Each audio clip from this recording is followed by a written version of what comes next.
today. In Malaysia, hundreds of people have been arrested in opposition rallies across the capital, Kuala Lumpur. Police fired tear gas and water cannon at protesters.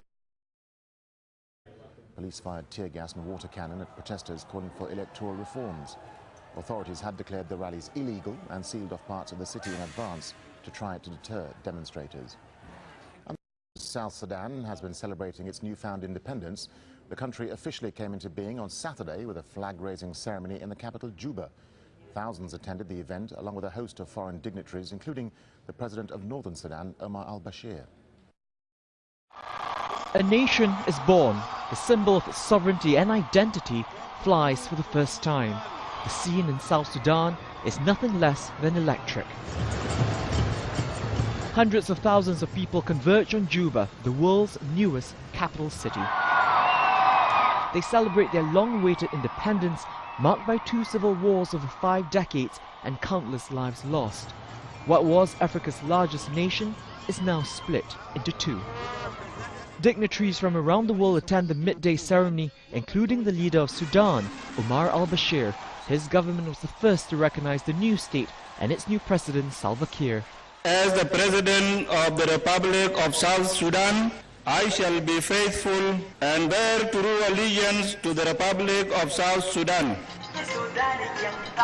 Juba is one big street party, but once the celebrations end, the challenging task of nation building begins. South Sudan is one of the poorest and least developed places on the planet. It may have oil, but land disputes over contested border areas with the north are still unresolved and could be a problem in the future. For now, though, the festivities overshadow such fears.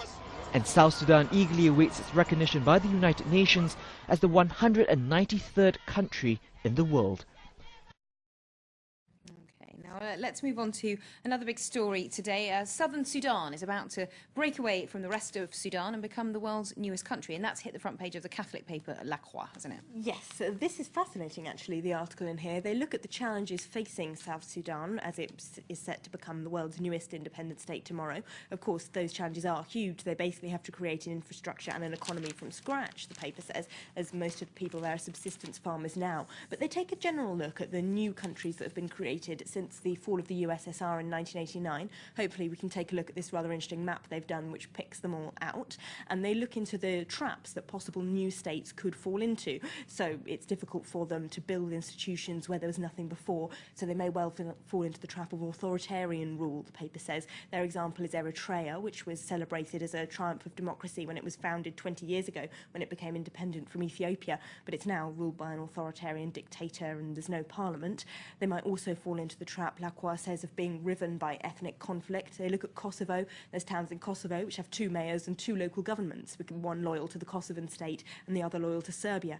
So, you know, neighbours there of different ethnic backgrounds don't even talk to each other. But they do have some positive examples of how new states can succeed. They look at East Timor, which became independent from Indonesia in 2002, and they say it does have a robust, working, popular democracy, even though it's still the poorest state in Asia. Okay, well.